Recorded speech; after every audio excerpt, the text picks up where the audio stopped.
So today I am reading this person, Elon Musk, and this biography wrote by Walter Isaacson. So this person is it's not belong to Earth, that belongs to Mars. उस आदमी ने जितनी adversity face की है उतना कोई कर लेगा वो इलोन मस्क बन जाएगा. बट इतनी एडवर्सिटी फेस करने के बाद या तो हार्ट अटैक से मर जाएगा, वो आदमी जिंदा बचेगा नहीं. ऐसे फेज से गुजर के आएगा आदमी. दक्षिण अफ्रीका में पैदा हुआ, कनाडा गया, मैक्सिको गया, वहाँ से यूएसए गया, वहाँ उसको सिटीजनशिप मिली कॉलेज कंप्लीट होने के बाद. तब तक ये वहाँ पे इलीगल रह रहा था. मीन्स इस आदमी का दिमाग है ना, ऐसे काम करता है कि जैसे मैग्नेट की तरह. ये सोचता है उसको कर देता है, सोचता है कर देता है, मतलब चिपक जाता है उस चीज़ की. और जो सबसे मोस्ट डिफ़िकल्ट जो ईयर था वो था 2008. 2008 में इसका डिवोर्स हुआ. उस टाइम पे उसकी वाइफ थी जस्टिन तुला. उसके साथ इसके झगड़े चल रहे थे क्योंकि इसका बिहेवियर बहुत चेंज हो गया था, क्योंकि ये चाहता था कि टेस्ला पे जितना पैसा लगा रहा है, इस पे से कुछ जितना पैसा लग रहा है वो कुछ भी सक्सेसफुल नहीं हो रहा है, और ये बहुत डिप्रेस्ड हो रहा था उस टाइम पे. और इसका बिहेवियर ऑलरेडी पहले से ऐसा था, ये लोगों को प्लीज़ नहीं करना चाहता क्योंकि उसको मिशन अचीव करना था. तो ये बहुत एग्रेसिवली लोगों को फायर करता था. ये फैमिली वालों को भी उसी तरीके से बिहेव करता था क्योंकि he don't want to waste time, so he want to do meaningful work always. तो उसको बकचोदी सोशल चीज़ें ये सब करने की इसको पसंद नहीं था सब कुछ. तो कई बार उसकी वाइफ भी बोलती है कि वो मुझे स्टूपिड बोलता है. वो बोलता है कि what you are thinking it's you are stupid. So because उस आदमी का सोचने का लेवल साला वो मार्स ऑक्यूपाई करने वाली चीज़ें सोचता है. वो उसकी वाइफ सोचती है कि you have to go with me dinner today. तो उसका तो दिमाग भाई उसको तो you want to occupy the Mars, you want to build the largest and greatest starship, and he want to build satellites, he want to build car that on sustainable energy, he want to make human species multi-planetary. तो वो सोच रहा है अर्थ के बाहर जाने की. वो सोच रही है कि पास वाले रेस्टोरेंट मेरे साथ खाने खाना चलो. So that something unmatched that time. And उस टाइम पे इस बंदे की हालत ऐसी हो रही थी. उसकी वाइफ ने लिखा है कि हमारा डिवोर्स फाइल होने से पहले वो बंदा स्ट्रेस में इस लेवल पे चला गया था कि उसका वेट लूज हो गया था बहुत ज़्यादा, और उसका बॉडी पोस्चर चेंज हो गया था. मतलब कि वो बंदा बैंड होके चलने लग गया था, उसके बाल उड़ गए थे. और स्पेस एक्स तीसरा फेलियर कर चुकी थी जिसमें उसका सारा मनी जा चुका था. उधर उसकी वाइफ डाइवोर्स फाइल कर चुकी थी. और जो टेस्ला थी उसकी कॉस्ट इतनी ज़्यादा बढ़ गई थी क्योंकि वो कंपोनेंट बाहर से लेके आ रहे थे, और उधर कस्टमर से पैसा ले लिया इन्होंने, इन्वेस्टिंग उठा ली, लेकिन अभी तक रोड पे इनकी गाड़ी एक प्रोटोटाइप के अलावा आ नहीं रही थी. सिचुएशन ये थी कि 2008 में वर्ल्ड का सबसे आज तक का खतरनाक फाइनेंशियल क्राइसिस भी आ गया. कोई पैसा देने को तैयार भी नहीं है. उसके दोस्त वगैरह कुछ थे वो बैंकरप्ट हो चुके थे, क्योंकि जिन लोगों ने स्टॉक मार्केट में पैसा लगा रखा था उनकी तो सबकी बत्ती गुल हो चुकी थी उस टाइम पे. तो सोच के देखो, कोई पैसा देने को तैयार नहीं है क्योंकि फाइनेंशियल क्राइसिस चल रहा है. स्पेस एक्स के पास जितने पैसे थे उन्होंने सारे लगा दिए. 3 फेलियर हो गए 6 साल में. उन्होंने 3 फाल्कन 1 बनाए और सारे के सारे फेल हो चुके हैं. टेस्ला गाड़ी को उन्होंने प्रोटोटाइप बनाया, लेकिन प्रोटोटाइप अभी तक मार्केट में नहीं ला पा रहे. उनके पास कुछ भी पैसा आ नहीं रहा है. जो कस्टमर से उन्होंने पैसा एडवांस में ले लिया है उस पैसे को भी उन्होंने कंपोनेंट खरीदने में लगा दिया. कंपोनेंट की प्राइस बढ़ गई है क्योंकि सप्लाई चेन मार्केट कमज़ोर हो चुका है, और फाइनेंशियल क्राइसिस की वजह से बिना पैसे दिए कोई सामान भी नहीं दे रहा है. सोच के देखो, उस बंदे ने जितना आज तक कमाया था वो सब लगा दिया. वो पर्सनल बैंकरप्सी पे चला गया है. उसने सारे अपने दोस्तों से सबसे पर्सनल पैसे लेके उन दोनों कंपनी में लगा दिया है. डाइवोर्स उसका हो चुका है. दोनों कंपनियां फेल होने के कगार पे है, उसके दोस्त ये बोल रहे हैं कि तू कंपनियां बंद कर दे और थोड़ा ध्यान दे। उसका चीफ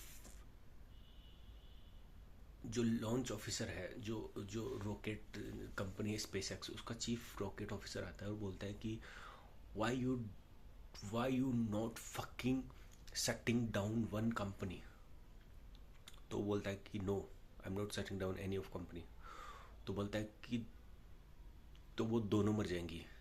तो समवन सजेस्ट, इन्वेस्टर्स ने भी सजेस्ट किया कि आप ऐसा करो कि स्पेसएक्स में से जितना पैसा बचा हो या टेस्ला में डाल दो, या टेस्ला में जितना बचा हुआ है या कुछ भी आपके पास है उसको बेच बाच के उसका पैसा दूसरी कंपनी में डाल दो, ताकि एक कंपनी जिंदा रहेगी आपकी, तो आप सक्सेसफुल हो पाओगे।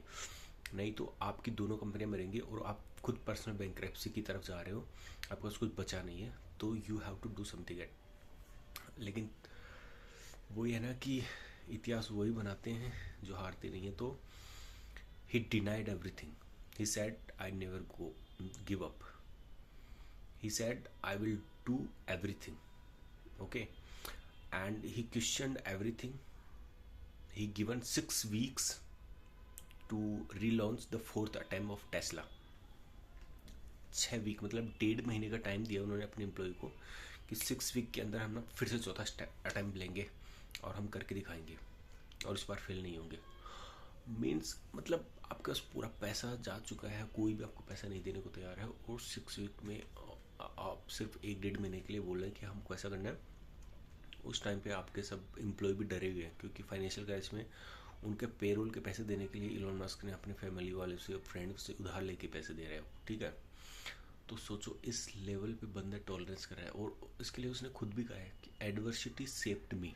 उसकी जो बुक है उसके 2nd चैप्टर में ही ये लिखा हुआ है, एडवर्सिटी शेप्ड मी, कि आज मैं जो कुछ भी हूँ एडवर्सिटी की वजह से हूँ। क्योंकि फर्स्ट टाइम जब मैं साउथ अफ्रीका में था तब मुझे उस स्कूल में, जो एक सोल्जर स्कूल था, उसमें पंच किया गया था और मेरा नाक तोड़ दिया गया था। मेरे नाक को इस तरीके से तोड़ दिया गया था कि वो एक मांस का टुकड़ा बन के रह गया था। उसकी सर्जरी वो बोल रहा है कि अभी भी मैं करवाता हूँ, क्योंकि मुझे कभी कभी इशू होता है, तो वो मेरी सर्जरी अभी भी होती हैं बोले उस बचपन की दिक्कत की वजह से।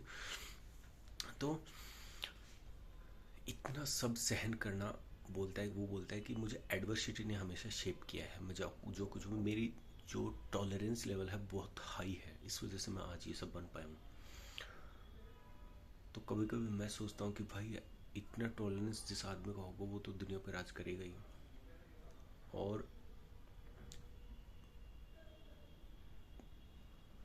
फिर उससे पूछा गया कि आप दोनों कंपनियां बंद नहीं कर रहे हैं तो दोनों मर जाएंगी, तो बोलता है कि I will never give up, I will die. तो बोलता है कि मैं गिव अप नहीं करूँगा चाहे मैं मर जाऊँ। Means that person who invested everything, he bet on his life, then he deserved that success. I'm a big admirer of. तो उसका जो one day the high spirited soulmate Musk Janoska walked into his cubic at SpaceX and said, dude, why not you fucking just give up on one of these two things, means SpaceX या Tesla में से एक को बंद कर दे भाई, मर जाएंगे नहीं तो दोनों। He asked, if SpaceX speak to your heart, throw Tesla away. Then Musk said, no, that would be another notch in the signpost of electric car don't work and we never get to sustainable energy. भाई इसके दिमाग में अभी भी वो mission चल रहा है कि अगर मैंने ऐसा कर दिया ना तो लोगों को ये मैसेज आएगा, सस्टेनेबल एनर्जी को कुछ हो ही नहीं सकता, मैंने तो काम इसलिए किया था, मेरे तो मिशन ही कंप्लीट नहीं हुआ, मैं तो नहीं करूँगा। Nor could be abandon SpaceX, we might have never be a multi planet space, और स्पेसएक्स को मैं बंद नहीं कर सकता। तो बोलता क्यों नहीं कर सकता भाई, अगर मैं स्पेसएक्स को कर दूंगा तो फिर हम मल्टी प्लानिट स्पेस बन ही नहीं पाएंगे, मैं तो मार्स पे जा ही नहीं पाऊंगा। I want to occupy the Mars. उसका दिमाग घूम गया, दूसरा बंदा जो आया था सजेशन देने वो चला गया बेचारा। The more people pressed him to choose the more he resisted, जितने लोगों ने उसको प्रेशराइज किया वो उतना ही ज़्यादा रेसिस्ट बनता गया। तो एलोन मस्क इस पर बोलता है, for me emotionally this was like you got 2 kids and you are running out of food. He says, you can give half of each kid, in which case they might both die, or give all of the food to one kind and increase the chance that at least one kid survive. I could not bring myself to decide that one was going to die, or so I decided I have to give all to my save both. भाई वो बोलता है कि मैं इस level पे आ गया कि अब जैसे दो बच्चे हैं और मेरे पास ये इतना ही खाना है, मेरे पास कुछ भी खाना नहीं है, थोड़ा बहुत खाना है, और उस खाने में भी इतना ही है कि मैं एक बच्चे को दूंगा तो वो ज़िंदा रह जाए, ये प्रोबेबिलिटी है। बट ये प्रोबेबिलिटी है, ये ज़िंदा रहेगा नहीं रहेगा पता नहीं है, बट ये प्रोबेबिलिटी है कि अगर मैं खाना एक बच्चे को दे देता हूँ तो दूसरा पक्का मरेगा, और अगर मैं आधा आधा देता हूँ तो दोनों मरेंगे, क्योंकि वो इतना सही खाना है। तो वो बोलता है कि मैं डिसाइड नहीं कर पा रहा हूँ मैं किसको दूँ। उसका कहने का मतलब मैं स्पेस एक्स को बचाऊँ या टेस्ला को बचाऊँ, क्योंकि दोनों मेरे बच्चे हैं और मैं उन दोनों को, दोनों कंपनियों को एज ए मेरे चाइल्ड समझता हूँ। तो मुझे समझ नहीं आ रहा कि मैं टेस्ला को बचाऊँ या स्पेस एक्स को। ये बकचोदी चल रही है भाई। ये बायोग्राफी पढ़ के मेरा दिमाग लग गया है। साला ये आदमी he not belong to earth भाई, ये आदमी ना इस दुनिया का नहीं है। And after that he made everything possible. अगस्त 2008 में जब इसका फोर्थ लॉन्च होने वाला था तो इसने दोस्तों से सबसे मदद मांगी, कोई भी जिसके पास जितना था सबने किया, लेकिन फिर भी क्योंकि इसका मिशन इतना बड़ा था ना, इसको भाई 10-20 हज़ार में काम नहीं चल रहा ना, इसको मिलियंस में पैसे चाहिए, क्योंकि कंपनी इसकी इतने लेवल पे काम कर रही है। और पूरे वर्ल्ड के इतिहास में एक, अब तक पूरे वर्ल्ड के इतिहास में एक ऐसी कंपनी है, फोर्ड, 2008 तक अमेरिका के इतिहास में ऐसी कंपनी थी जो बिना बैंकरप्ट हुए सक्सेसफुल हुई थी। बाकी सब कंपनियां बैंकरप्ट होके एक बार बंद होके फिर वो किसी में मर्ज होके फिर वो दोबारा स्टार्ट हुई हैं। तो ऐसा ही हुआ है। Even though in India every company goes bankruptcy, like वो इस लेवल पे पहुंच गई है कि उनका प्रोडक्ट बिक नहीं रहा है, उनके पास कुछ अर्निंग नहीं है, लॉस इतने हो गए, फिर वो कुछ प्लान बनाते, स्ट्रेटजी बनाते, तब जाके रिकवर हो पाते हैं। ऐसा इसके साथ हो रहा था। तो इस बंदे की जो टेनेसिटी है, इस बंदे की जो टेम्पर जो है, स्ट्रेस को झेलने का, वो जितना है ना, वो मुझे लगता है वर्ल्ड में किसी के पास नहीं है। और ये परवाह भी नहीं करता, क्योंकि अभी आपने बोला होगा ना कि जब ये एक्स को खरीद रहा था तो खरीदने के बाद एडवर्टाइज ने उसके यहाँ पे एडवर्टाइज करने से मना कर दिया। तो इस प्रेस कॉन्फ्रेंस से पूछा गया कि भाई तुम एडवर्टाइजर्स को बहुत गाली दे रहे हो, तुम बोल रहे हो कि वो नहीं एडवर्टाइज करें तो मुझे कोई फ़र्क नहीं पड़ता, तो ऐसे तो कैसे चलेगा। तो बोलता है कि if anyone blackmailing me with money then I fuck you all. वो बोलता है कि I am working for the missions, I am not working for the money, money is the secondary part for me. That's why he is doing so much of great things. Money power right now, I think जितना power और money उसके पास है आज के time में, वो उतना किसी के पास नहीं है। लेकिन उस बंदे ने जो सहन किया है भाई, माई माइंड इज ब्लॉन। अभी तो like I reach to 181 page. अभी मतलब on the brink, Tesla and SpaceX 2008, मैं फरवरी 2008 तक पहुंच गया हूँ, जिसमें ये डिसाइड हो रहा है कि अब किस कंपनी को बचाना है किसको नहीं बचाना है। तो वहाँ तक मैं पहुँच चुका हूँ। और यहाँ पे पीटर थियल अभी आ चुका है जो पेपाल माफिया है। तो वो 20 मिलियन की इसको फंडिंग देगा अभी थोड़ी देर में। इसको फंडिंग दिलाएंगे आज हम इसको फंडिंग दिला के सोऊंगा आज मैं। तो बाइगर और उससे पूछा गया कि how you learn all the things. तो वो बोलता है कि जो टेनेसिटी है वो मैंने, एक तो मेरे हार्ड कोर बचपन की वजह से मेरे अंदर आई है, दूसरी एडवर्सिटी ने मुझे शेप किया है, और तीसरी वो बोलता है एडवर्सिटी सेप्ड मी, और मतलब उसको एडवर्सिटी ने बचाया भी है और उसको बनाया भी है। और तीसरी बात वो बोलता है कि नॉन फिक्शन और फिक्शन, जो स्पेस से रिलेटेड फिक्शन है वो पढ़ के, वीडियो गेम खेल के, और एक्चुअली में ये बंदा ना वीडियो गेम का बहुत एडिक्ट है। मतलब इसके जो अर्ली डेज हैं उसमें इसने इतने वीडियो गेम खेले हैं कि उसने अलग अलग तरीके के, जैसे मिशन बेस्ड जो वीडियो गेम है वो खेल खेल के इसने सब में टॉप कर रखा है।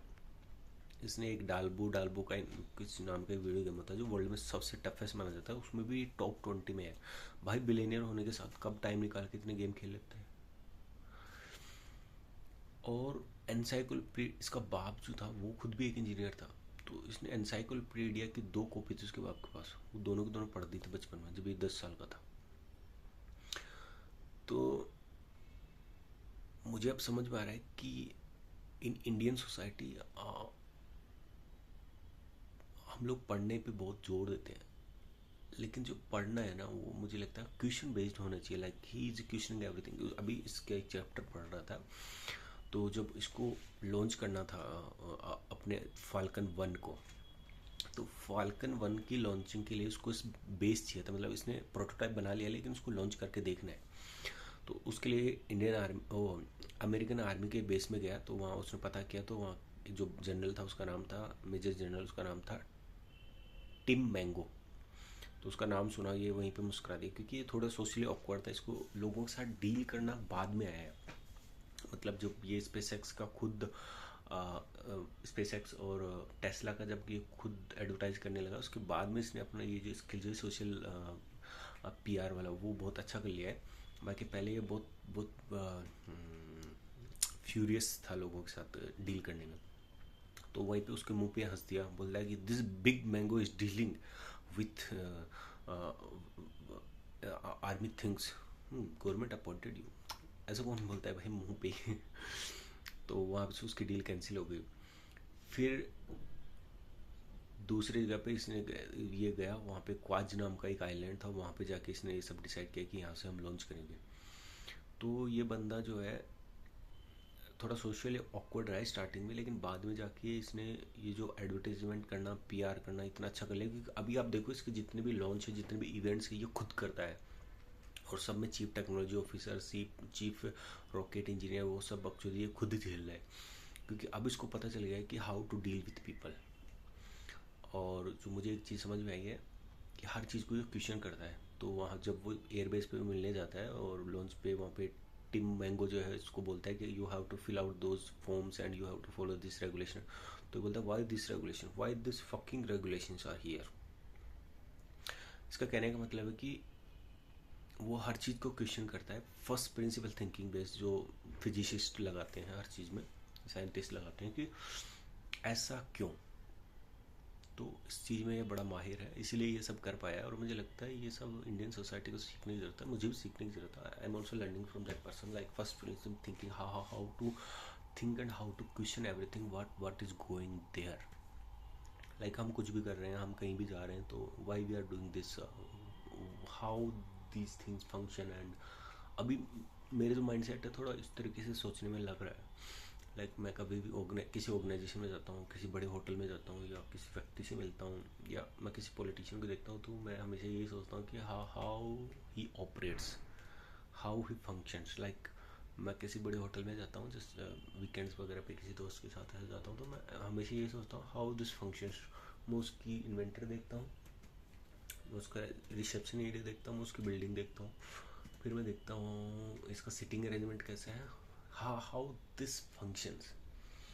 तो ये अभी मेरे इंटरेस्ट का पार्ट यहाँ पे जा रहा है। अब I don't know how will end up it, but the most important thing is the first principle thinking. We have to think, we have to question everything, like why this is going here, why we are doing this, why we want to do this, why this is happening.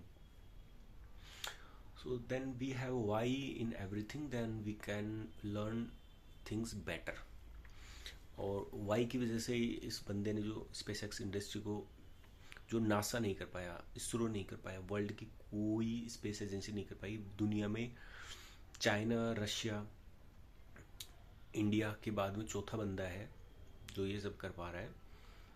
और इस space में अकेला बंदा है जो इतने सब space, इतनी बड़ी कंपनी बना के और सस्ते में बेच पा रहा है, और सस्ते में ये सैटेलाइट्स लॉन्च करके वहाँ पे ऑर्बिट में पहुँचा पा रहा है। और जो अभी इसका जो खतरनाक मिशन था उसमें इसने वो जो वर्क किया है कि वो जो जिसमें इसका स्पेस एक्स वापस जाता है, वो वापस ही रीयूजेबल इसने जो बनाया है वो जाता है और वापस लैंड करता है। और अब तो इसने पिछले महीने तो ऐसा वो किया है कि चॉपस्टिक में जैसे पकड़ते हैं तो वहाँ से स्पेसएक्स वापस आ रहा है और उसको स्टैंड पे ऐसे पकड़ लिया गया है। मतलब 23 फ्लोर की बिल्डिंग को उड़ाया गया है। वो बिल्डिंग वापस स्पेस से अर्थ के आउटर से वापस आई है और उसको वहाँ पे पकड़ लिया गया, मतलब कि वो हवा में है। तो ऐसी चीज़ें कर पाना without first principle thinking not possible. So I think I am not sure when he will reach to Mars. He is predicting that unmanned flight they will launch in 27, 28. But I am thinking he can do, if he will not die in next 20, 30 years, definitely he will go to the Mars. Because Mars पे unmanned crude flight तो already जा चुके हैं, जैसे rover भी जा चुके हैं, रशिया का भी जा चुका है, चाइना का भी जा चुका है, अमेरिका का भी जा चुका है, और जापान वाले ने पिछले 2 महीने पहले ट्राई किया है, और इंडिया को ऑलरेडी जा चुका है। लेकिन मुझे लगता है ये बंदा एक्चुअली वहाँ पे जाके ग्रीन हाउस गैस वहाँ पे बना देगा, ये ग्रीन हाउस वहाँ पे बना देगा, ये कुछ भी कर देगा। उसको गर्म करने के लिए बोल रहा है कि न्यूक्लियर मैं यूज़ करूँगा। मतलब मार्स पे इतनी ठंड है कि वहाँ पे ज़िंदा नहीं रह सकते लोग, तो उसको गर्म करने के लिए बोल रहा है कि न्यूक्लियर बॉम्ब लगाएंगे वहाँ पे ताकि उसका टेम्परेचर बढ़ जाएगा।